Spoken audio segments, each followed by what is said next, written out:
Hi, my name's Todd, and this is my dooryard.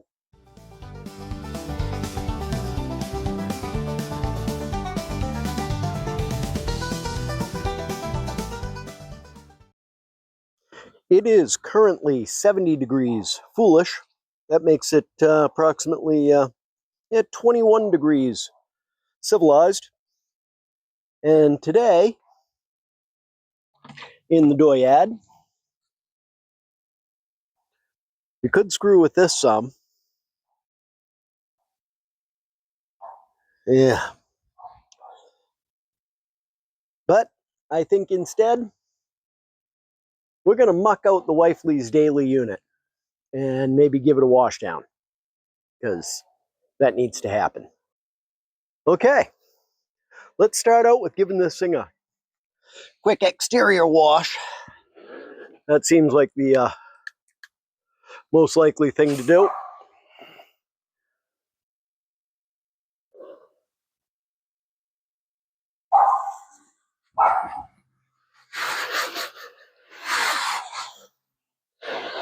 And obviously I need to go get another loop of the hose off the rack.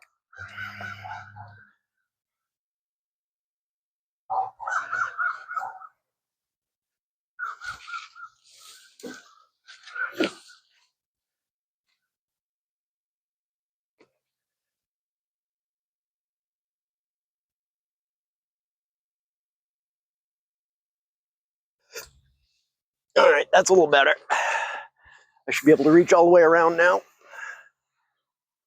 Oh yeah.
And now, of course, the sun decides to come out.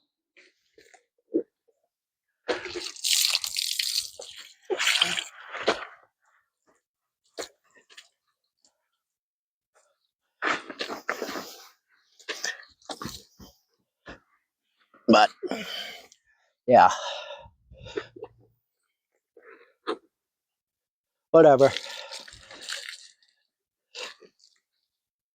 Just want to get some of the bug poo off and keep it a little bit better than it is, you know.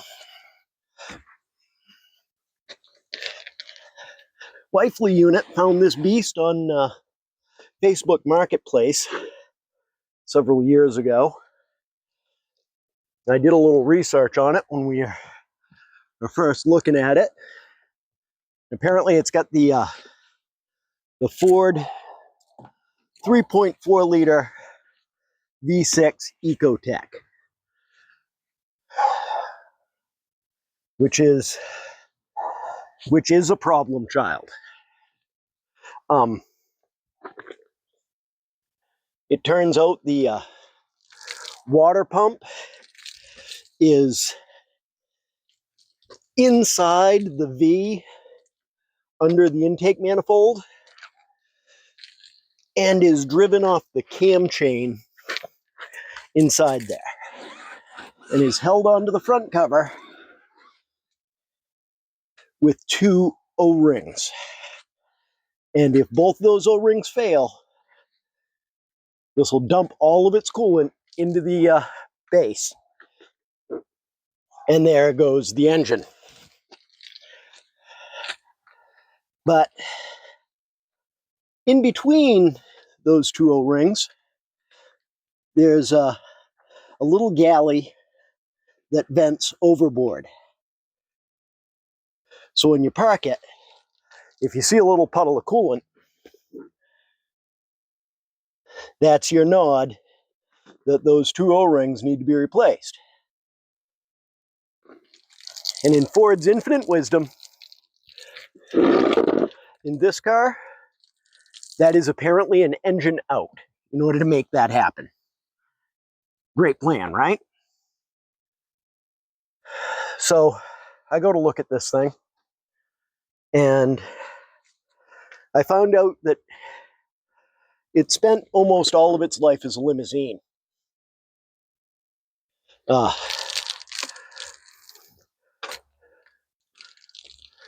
Driving down to Boston, picking up rich kids and bringing them to camp. And that was pretty much its whole life. It was just doing that. And every time it got back, it would get cleaned and detailed. And every maintenance that's ever been done to it has always been kept. I got a 3-inch 3-ring binder with every receipt this car has ever had.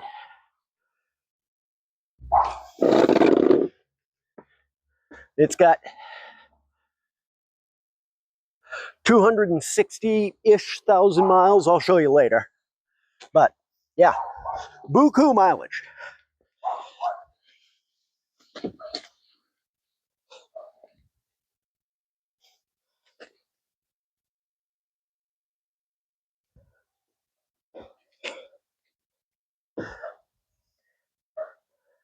But for the most part, it was in really good condition, except for that issue with the water pump leak. So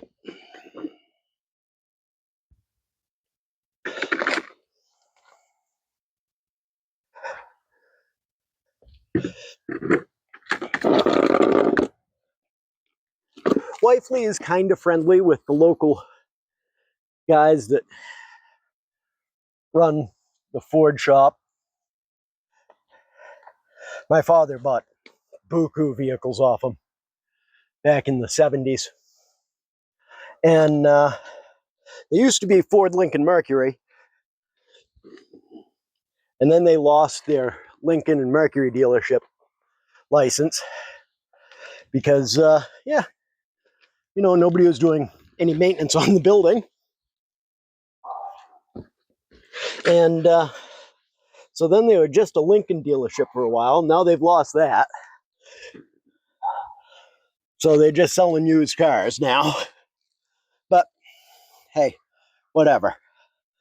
They, I talked to them about that water. Oh yeah, they'll do it. Quoted us a price. And I'm like, well, you know, and I looked the car up on Blue Book at the time and figured my price. And it was quite a bit less than what she was asking for. I'm like, you know, car needs an engine out in order to do that. And I know that's why you're selling it, because you don't want to do the engine out because it's expensive. And in order to keep it going, that's what's got to happen. So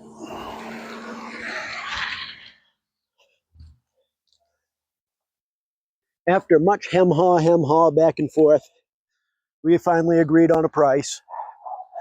And part of the deal was they trailered it to the, or they towed it to the local dealer down the road. That proceeded to do the engine out and found a couple other things while they were there.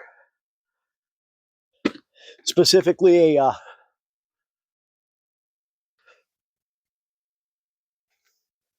motor mount was broken.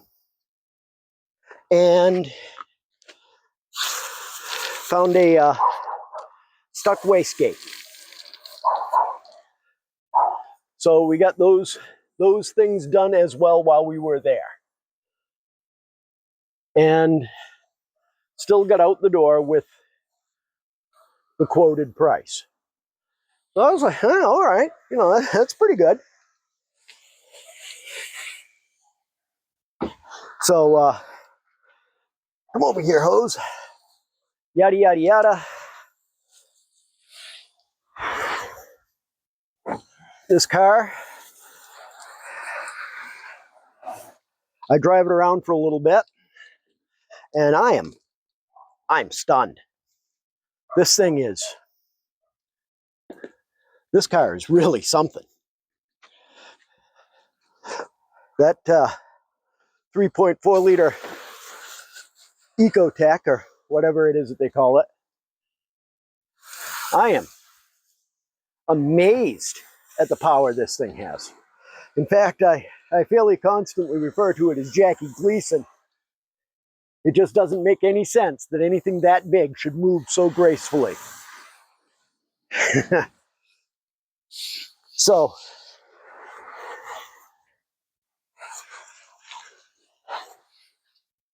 yada, yada, yada. I am immensely pleased with what we got. And then, of course, the American sedan market crashes. And I'm amazed with how good this thing, you know, is going. So, of course, I launch it a couple of times. Yeah. And it does that really good, too. Perhaps a little better than it should. So, yeah, I junked the transmission.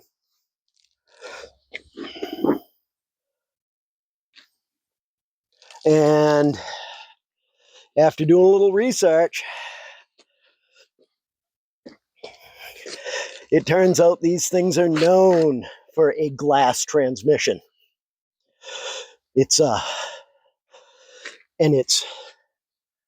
transmission is this model only, the MKS, and like 2 or 3 years, this production run only. Fucking maple seeds. Oh my God, maple seeds. Anyways, I'm getting off on a tangent here. So anyways, yeah, known for a glass transmission. I'm like, oh fuck. Oh no. So, car is still mobile, but it ain't like it should be. So, we're going round and round and round about what we're going to do. And the factory transmission is a $10,000 purchase. And because turns out that it was a glass gearbox, all the back stock that they built when they were in production is gone. And they're not going to restart production until there's enough orders to make it worthwhile. And who knows when that's going to be. So, yeah. Screwed. Awesome as that is. So, hem ha. What are we going to do? What are we going to do? What are we going to do? What are we going to do? Local shop up the road says, I need the VIN. I think I got something for you. Okay.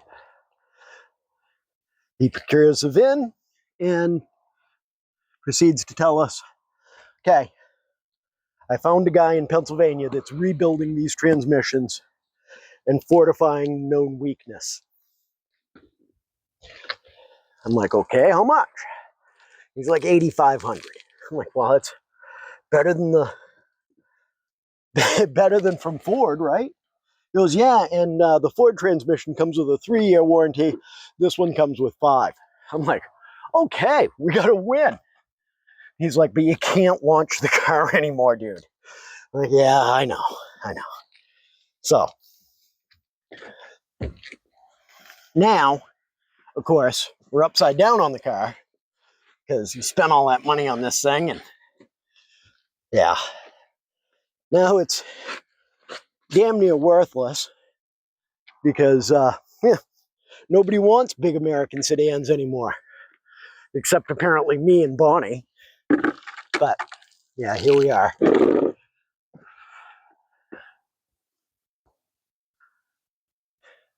And I know I'm going to get lit from somebody, maybe everybody. Well, what the hell are you doing washing half the car and then washing the other half of the car? And you know what? Whatever. I don't care. It's the way I wash a car. You get a problem with it, I will gladly have you come here and show me how to do it right. That don't mean I will listen or I will do.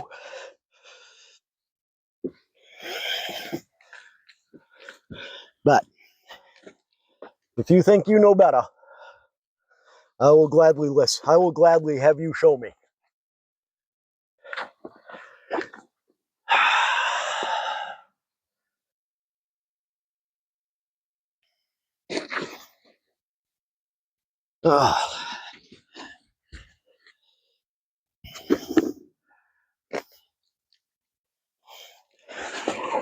Okay, so this is this car's first wash in a while. And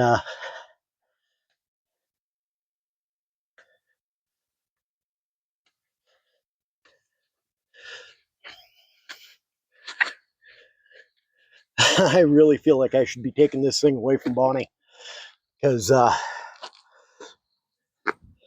having this thing daily in parking lots while she door dashes is not a good plan. This thing's taking an awful beating.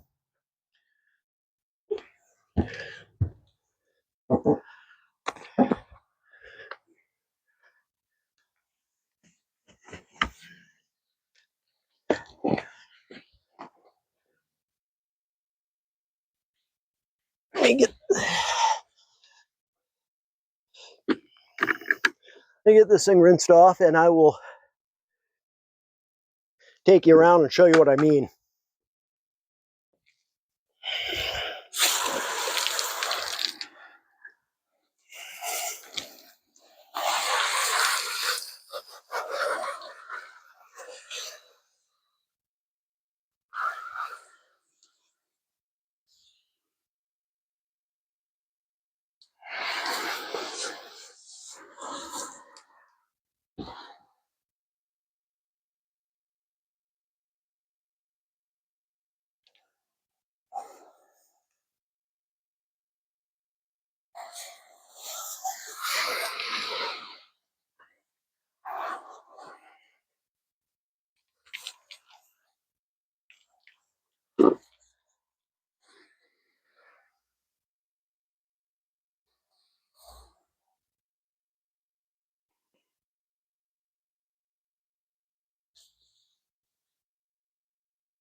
Really?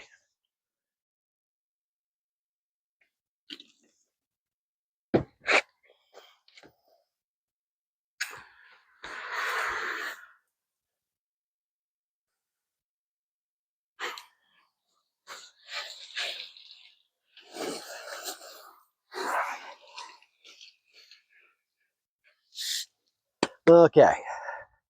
Now we're done with the quick wash down on the outside and first rinse. And yeah, obviously didn't get that bug off, did I? Let's see if we can't do something about that.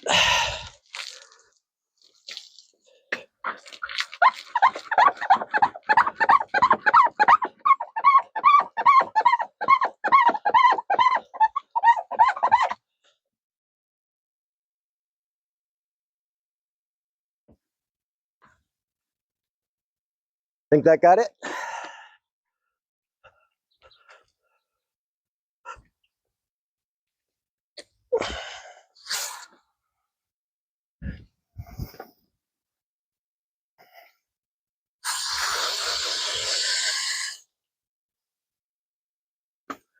Okay, that's better at least. There's still some there. I don't know if you guys can see it. Yeah, it comes up with the fingernail. So anyways, yeah, we still got another round of rubbing to do. I noticed this morning when I was taking it. I don't know if I can get that. Yeah, you can see it in the reflection there. There's a dent right there. How the hell does somebody make a dent right there? I don't know.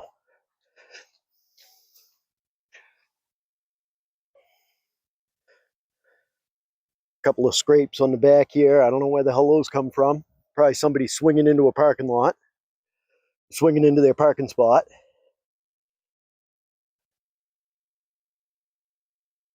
I'm starting to get some bumps right there. She's a little bit rusty right there. And how the hell did this happen? That Bonnie opened the door on something, I bet. We got a big door ding here. This big paint chip is new. These scrapes I did, and I'm ashamed, but can't take them out. All right, so second wash will be same as the first. I'll make you watch it again. In fact, I'll probably, I don't know, I had a lot of story time. Maybe I'll just let this run.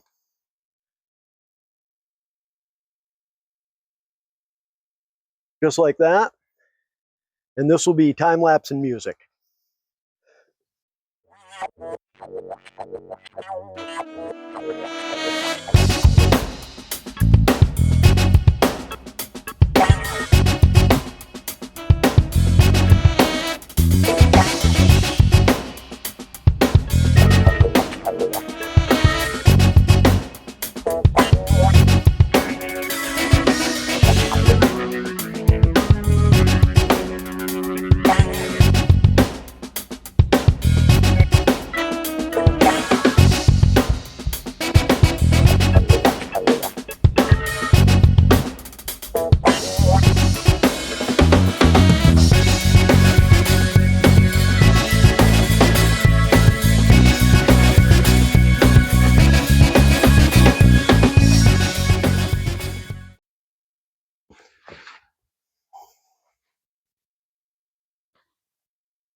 This thing. So, I'm a kid growing up in Maine. Bought lots of stuff at LL Beans. Lots of chamois shirts. That's what I thought chamois was. And then one day, my brothers purchased a birthday present for my father. Pardon me. Ooh. A goat skin. I'm like,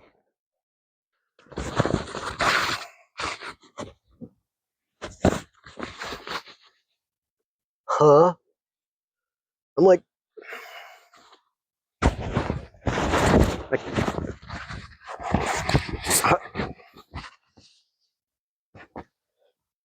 this?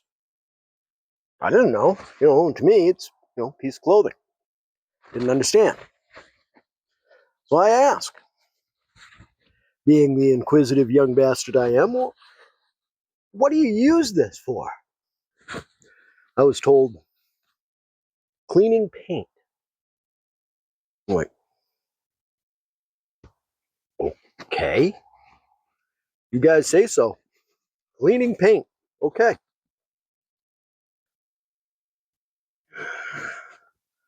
So the next time I was doing some model building and I spilled some tester's enamel on the dining room table, I grabbed Dad's chamois to clean it up because, hey, it's for cleaning paint.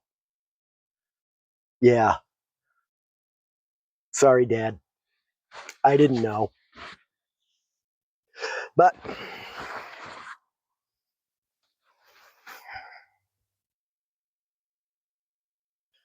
here we are now, huh?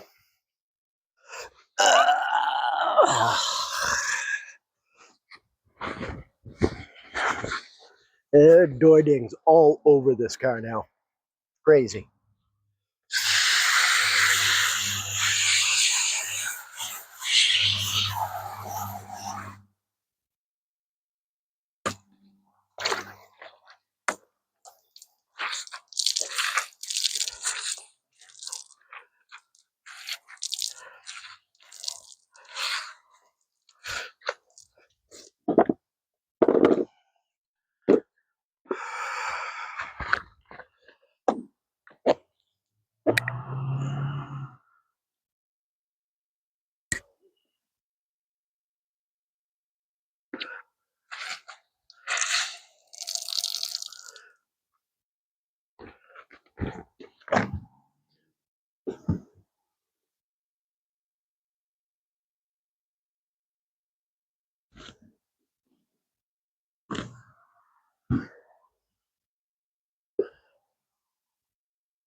No.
This side of the car is dried out.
Come on.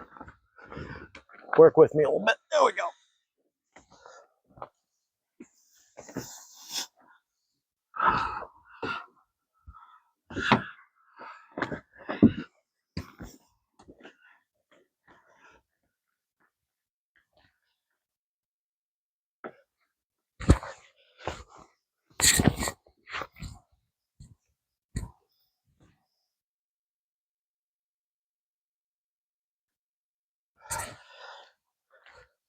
And of course, just as I'm getting the drying about done, it starts to rain.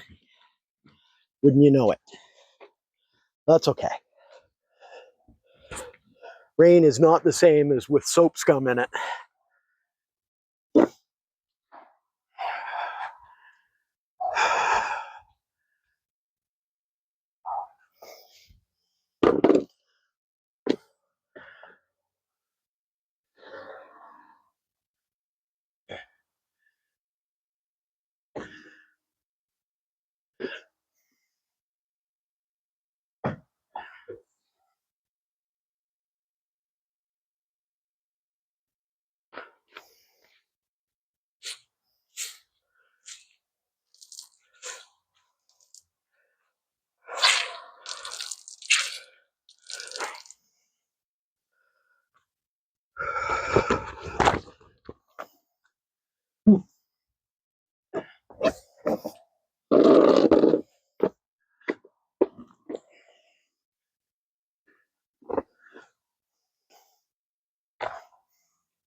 Well, I guess at least this light little sprinkling prevents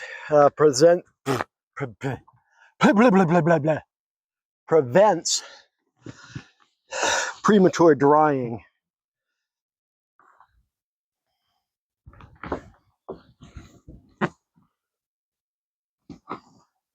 But with this chamois, I can feel all the stuff still stuck on the paint.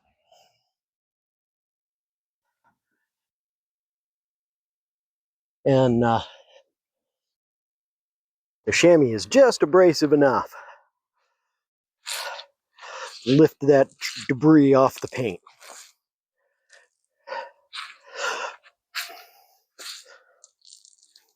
Chip Foose will tell you got to buy his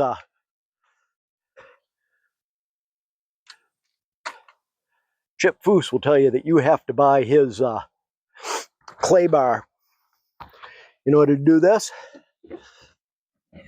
The reality is, it's the exact same thing. Only the chamois, you're not using up as you use it.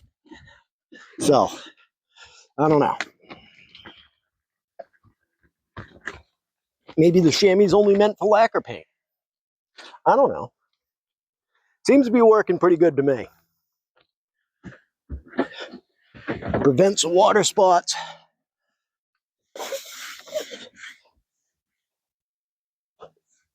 And you can feel the shit coming out of the paint.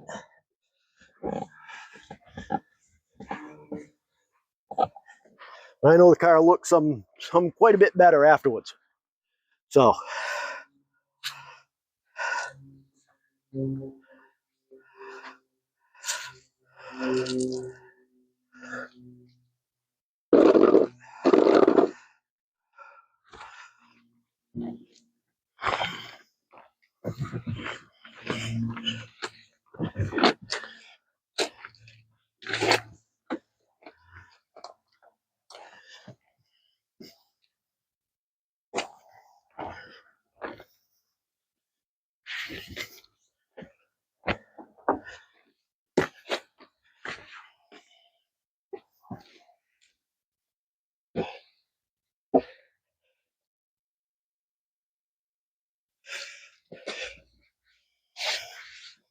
all right.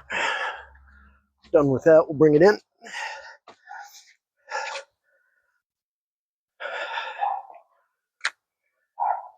All right, check this out.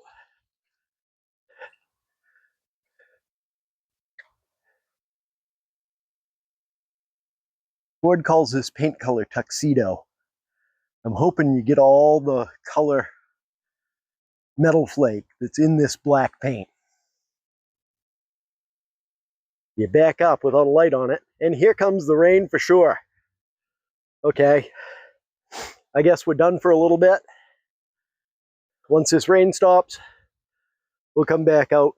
We'll start vacuuming out the interior and cleaning up. Well, I'm almost ashamed to show this, but yeah, this is what we got for a before. Okay, there's this corner cleaned up. The seat and the center console and up into the dash a little bit. But more importantly, the door jambs, door sills. The floor mats, fortunately, are, you know, a wool-backed. So right into the laundry those go. Okay, I'm not exactly done yet. I still got another quarter of the interior to vacuum and use lemon pledge on.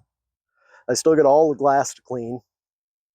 Then I got around to vacuum and do again. I still ain't got it. I got to do in the trunk. So yeah, we'll get after that after we gotta go retrieve the wifely unit from her place of employ.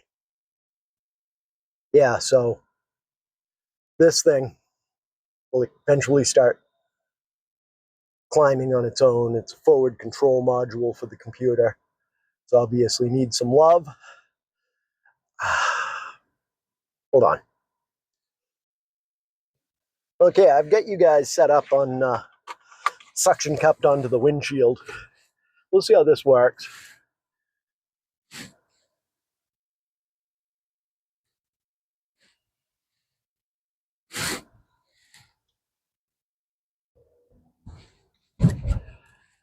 And away we go.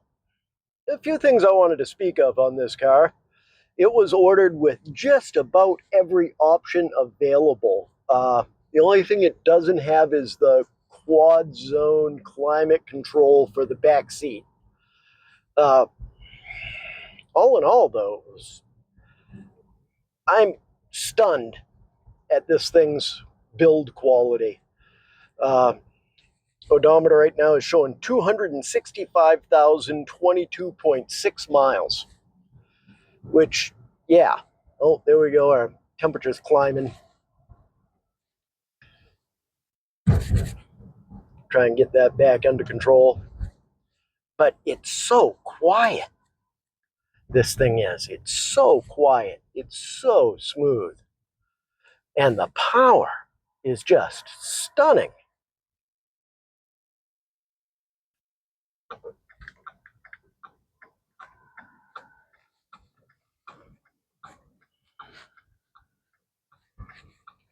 That like 30 to 90 is just so fast.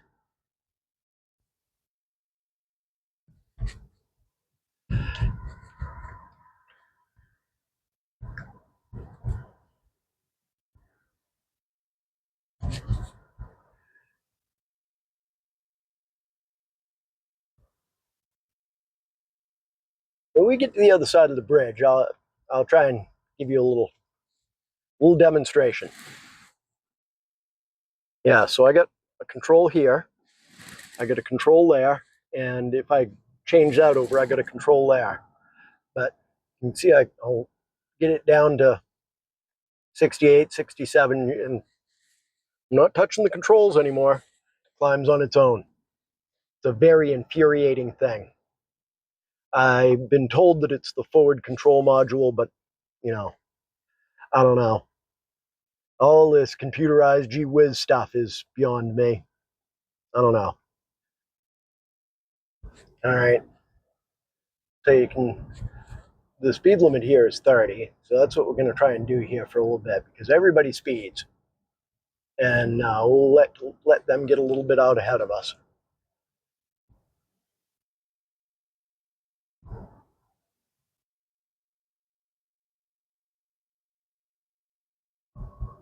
Let them get out ahead of us. Nobody seems to want to. All right. Right from there.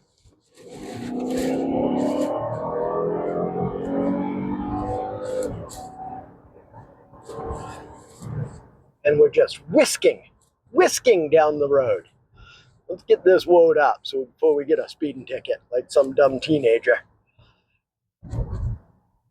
Yeah. All that and more. Since people in the great state have the reputation for being nice driving, I guess. We're going to let this guy trying to get in before we take off. Whether he's going the way we're going or he's going the other direction.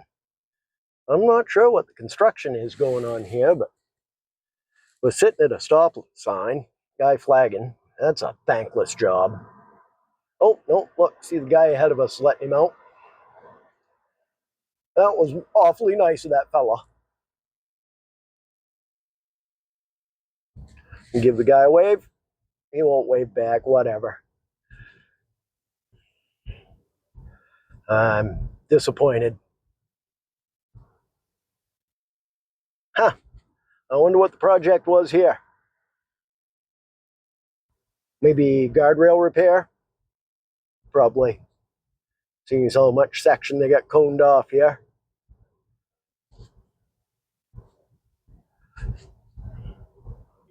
Yeah, There's no traffic on this road ever at all, is there?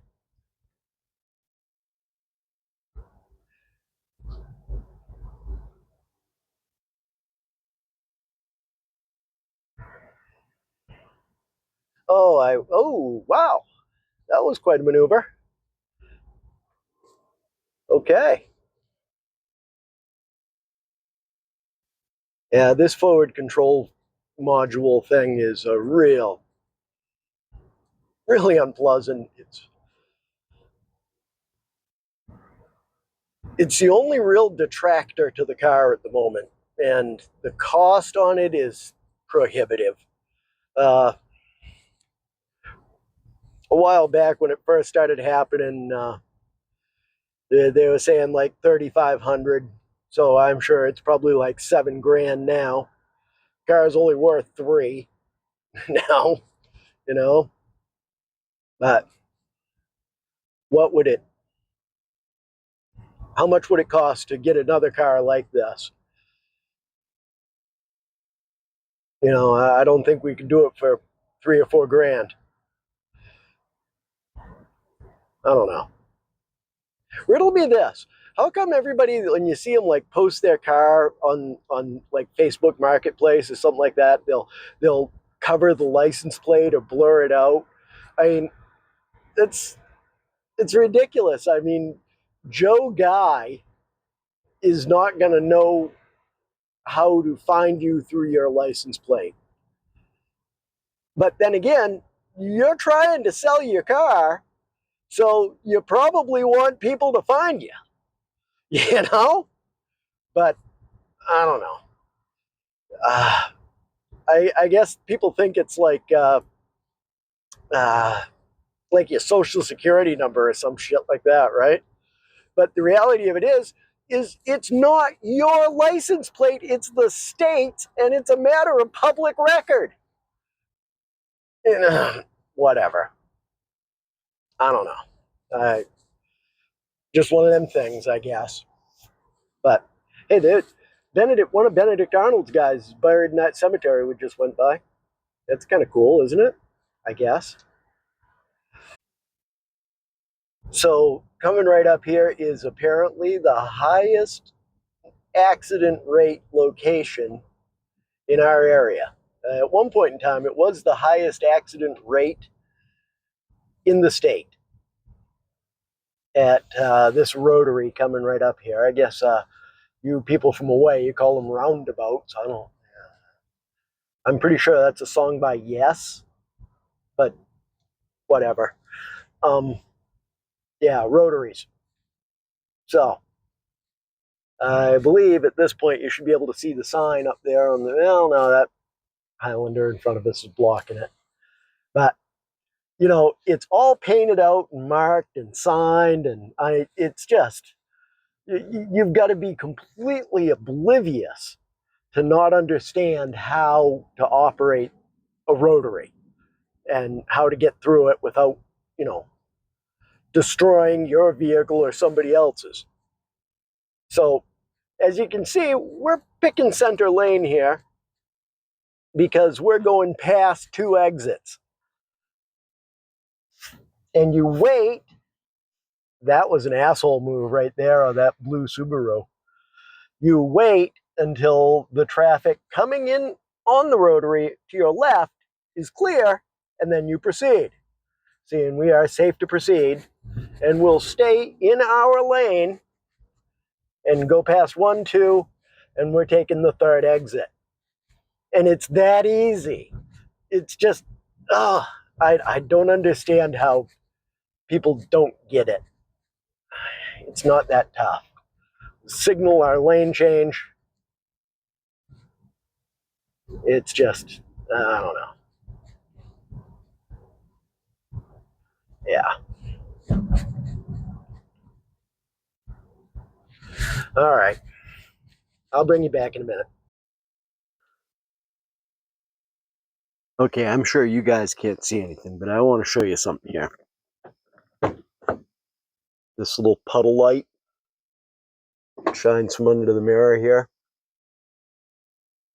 And how the interior looks when you get in this car at night.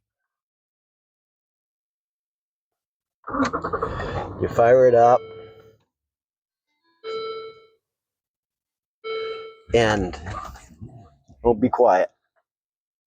The ambient lighting in the door handles and on the floorboards and in the cup holders. You guys can't really, oh, there we go. You can kind of see my hand there. You got lights and the ambient lighting in the floorboards and in the door handle. You can change that all around. And it lights the rear floor panels. It's just really kind of cool. When you shut it off, the seat moves back and the steering wheel moves up. And over here on the left side of the column, there's a disc and a bar. And the disc is tilt telescoping for the steering. And the bar drives the pedal box forward and aft. And you watch. I open this door, and all these dash lights, they'll shut off, and the ambient white lighting will come on. How cool is that? I mean, they were thinking it through when they put this car together. It's got these automatic headlights. It comes on when it senses it's dark out. They're auto dimming when it sees traffic coming. It goes high beam, low beam.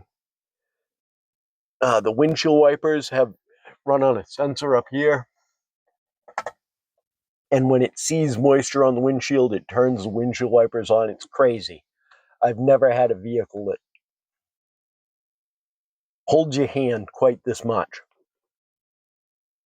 Okay, I know last night and yesterday I was singing this thing's praises. What I didn't show you when I opened it up last night is this Lincoln emblem right here. And get it so that it's not reflecting on it. The hell. There we go. Yeah, so what I was trying to say here is that Lincoln emblem lights up at night. I'm sure it lights up during the day too, but you just can't see it. Apparently, I am not as smart as the microphone, and I failed to have it charged. Not being charged, it didn't record. Right here, I'm talking about how well thought out this car is, but this little corner here is not well thought out by Ford. The water is supposed to pass under that little piece of plastic. So it always catches debris and then floods this corner of the trunk. And the trunk lid here is so many different shapes. It's so hard to keep it clean. That and where this light covers the piece of plastic right here, it catches debris right down in that little corner. And it's so difficult to get cleaned out. On this side too, the same thing. There's always little chunks of debris down in there that you can't get rid of. And yeah, I got that all cleaned out, and I don't know what I'm trying to say here. I'm gonna wave the hands around some and point and thump, and oh yeah, that's right. I've never checked the air pressure in the spare tire, so maybe that's something I should probably do. Yeah. So I'll get some stuff, and here we are back. Let's check the air pressure in this. The sidewall says it's supposed to be 60 pounds per square inch PSI. And what is that? About 16? Yeah, that's not 60. So, yeah, let's get that tuned up. We'll squirt some air in there. And of course, we'll not look at, oh, there we go. And now we'll look at what we're doing. Because, you know, we can plainly see the air going into the tire, right? All right, think that was enough? Better, but not quite. Let's squirt it again.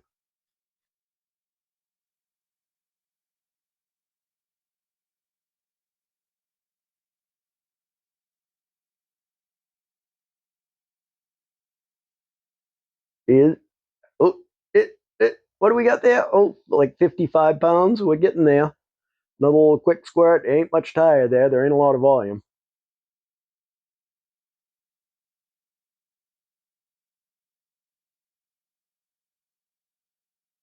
That's a little over 60. We're going to probably call that good, or we're going to let some out. It looks like maybe we're letting some out. And, we still got too much in there. Oh, no, maybe we don't have enough. I don't know. We'll try and get this thing close to 60 pounds. It's like 62, 63, something like that. I think we're going to call that good. Good enough. All right. While I got this apparatus out, I should probably would be smart of me to check all the other tires. Oh, that's right. I was smart and didn't have the tire tied down at the time because it would be, that would have locked that up real tight, I'm sure. That would have been cool. Tighten that down and then add air pressure to it so you could never get it loosened up again until you let all the air pressure out. I should check that probably in a couple of days, shouldn't I? See if that's going to hold pressure. That'd be a good thing to have in a spare tire. All right. So on all the other tires, we're looking for, says 35 pounds. All right. See owner's manual for additional information. We don't need those stinking additional information. We'll just try and get this to 35 pounds.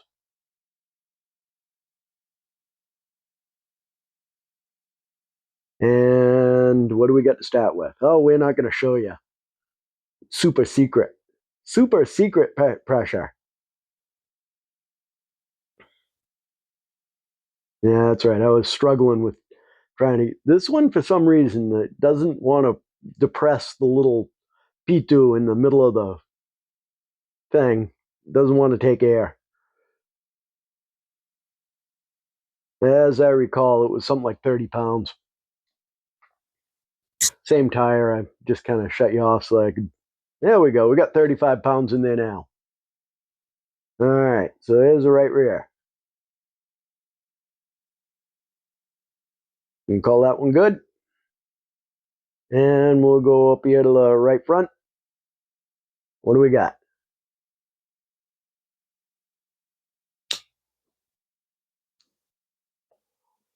Looks like, can't tell, but it's less than 35 pounds. You roll squirt, a few seconds, shouldn't take long. I'm sure the air compressor's running by now, so that at least we don't have to listen to that damn thing. Oh, looks like we got way too much in. Oh, I won't focus. There we go. We're way too. We got almost 40 pounds in there. We probably ought to let some out. Free! Be free! Like 36, 37, something like that. We'll let a couple more air molecules go free back into the atmosphere. We'll still get about 36 in there. Yeah, looks pretty close to about right. Yeah, still a little over.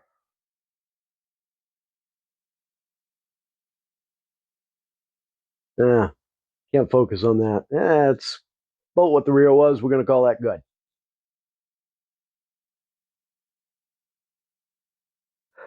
All right. Looks like we got the two passenger side ones done. Let's see if we can't get some air into the driver's side ones. Whereas Vice Grip Garage guy says the captain side and the drinker's side.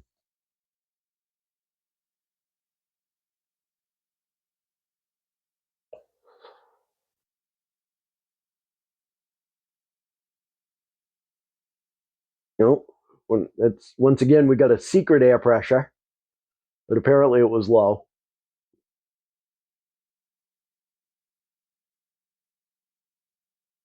And It's still just a whisper low, maybe.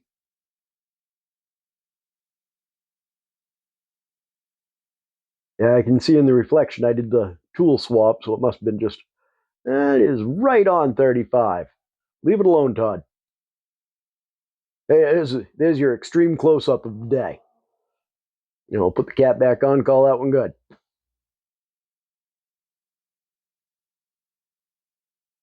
The hose is going to get trapped under the tire here on me. So that's all well and good. Oh, yeah.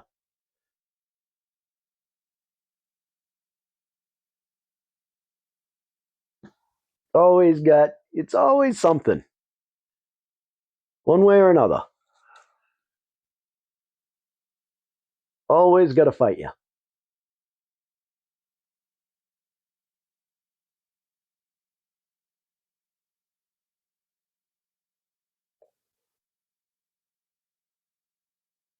Well, that one's a little low too. Won't focus on it, but take my word for it. It was a little low. All right, give her a little squirt. And survey says another pound. Nope, I'm going to call that good. That's right on 35. Good enough. All right, so we got all the sneakers up to pressure.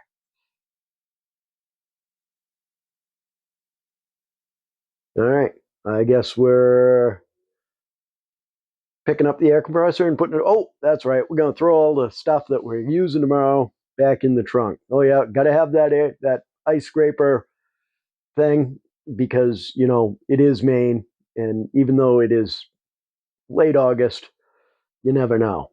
Throw the golf bag. We got Bonnie's golf bag, got my golf bag, got some warm clothes because even though it's August in Maine, you never know. And the most important thing to put back in the car is the Maine Atlas and Gazetteer by DeLorme. Not sponsored. But this thing is the most amazing little booklet you can have in your car. If you live in the great state, you've got to have one of these. It lists all these fantastic things to do, all these destinations, canoe trips, all that stuff. It's amazing. Shows you all the fishing lakes, what's stocked, what's in there.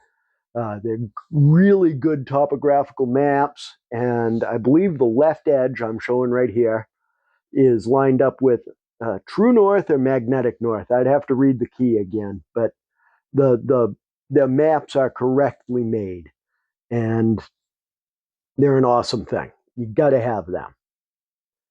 So now it comes to the question: which backseat pocket does this map package go into? You put it behind the driver's seat so the passenger can grab it and do the navigation while you're driving, or you put it in the passenger side so the driver can get it and because it's easier to reach. So I think I opted for the behind the driver's seat here because I always ride with Bonnie and I make her do the navigation. But you live in the great state, you got to have one of them. All right, that's all taken care of. And yeah, it's glass cleaning time. And I understand Ford wanting to put this super sloped rear window in because it's aerodynamic and I'm sure it saves fuel and it really looks cool. It makes the line of the car look really nice. But reaching in here to clean the inside of this thing, oh my God, what a pain. You see, there's just this narrow little slot in between the top of the seat and the roof. And it's that's as far as I can reach with my chest right up against the rear seat. It's just so difficult. I am not a fan of this piece of glass right here. It is, yeah. But what I am a fan of is coming right up here. Check this out. This is the rear window on the driver's side. All four corners have an auto switch, right? So you press it once and it goes all the way until you stop it. But look at this. The rear window goes all the way into the door. So you can actually stick your arm out the rear window and not be trapped, bumped up against the glass. Most cars, they go to what, right, like right there and leave that little thing. So you can't get your arm, can't hang your arm out the window like that. I mean, yeah. So I thought that was a cool feature. The rear windows actually go all the way down into the door. Well, let's turn off the auxiliary power and we're going to pop the hood.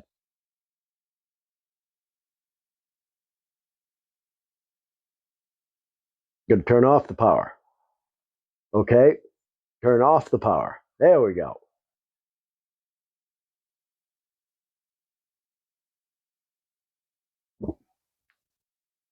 Let's see if we can find that little secondary latch.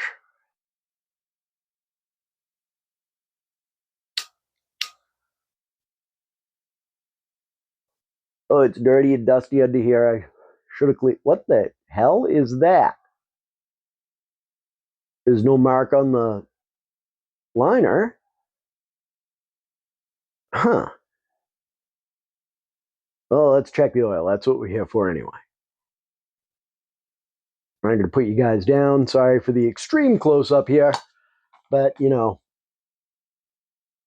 sometimes you just got to do what you got to do. And screw around with the dipstick, screwing around with the dipstick, screwing around with the dipstick, and yeah, we're right on full. We're going to call that good. Get that stuff back in there. All right. I really should have cleaned underneath this hood a little bit, but you know what? I've been cleaning on this car for a day and a half now. I'm getting kind of tired. We'll clean up these leaves before they get trapped somewhere, and that would be an issue.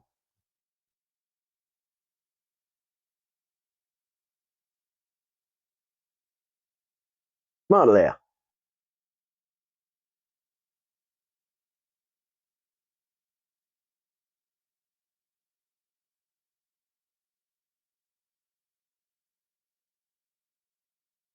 Yeah, a lot of dusty there. Bonnie's been driving dirt roads, I think. Get that little bit of. Oh, that was a mistake. There's dust all over that rag. Oops. Okay, well, there it is.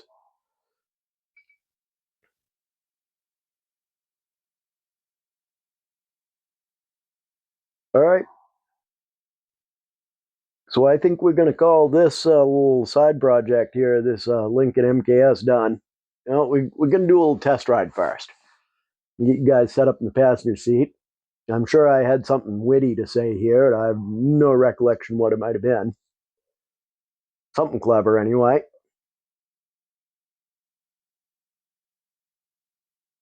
Oh, don't need that kicking around. I think that was the glass cleaner. And we're off. And I don't know.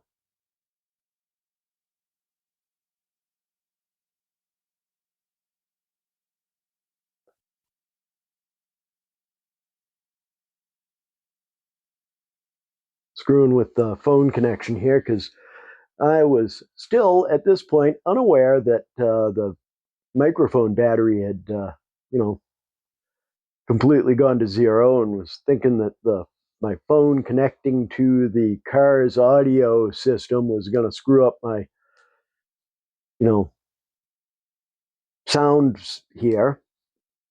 If there was sounds to screw up, oh well, whatever. You got to be dumb, you got to be tough. And away we go.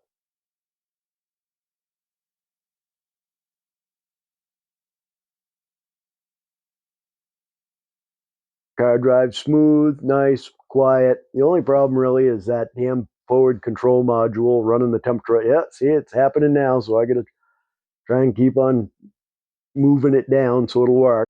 And here we have safely returned to the dooryard.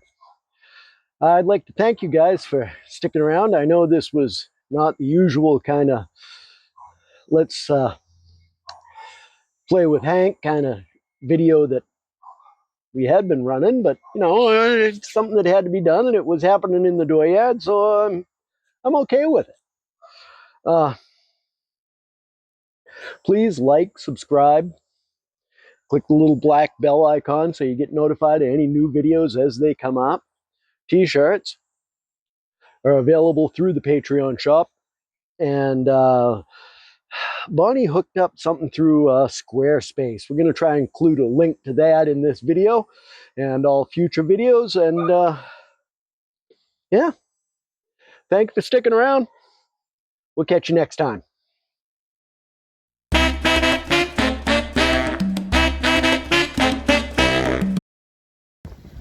This has been Empty Pockets production.